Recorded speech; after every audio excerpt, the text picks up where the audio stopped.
कौन बतिया दबौले बाडू पेट में, अब नहीं लौके लू फलाना के खेत में।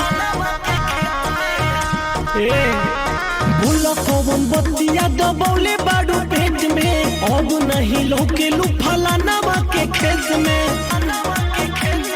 कमी भइल बाटी का पगार में,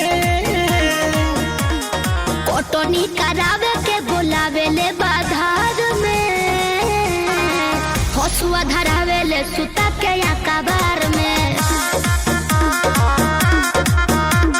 कटनी करावे के बोलावे ले बाधार में, हसुआ धरावे ले सुता के अखबार में।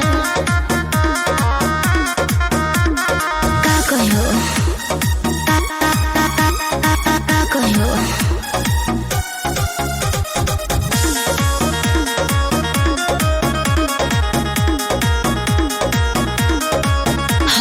चढ़ले जवानी सत्यानाश भइल बा, अबलाते हमारा साथे टाइम पास भइल बा। बहुत परेशानी बा।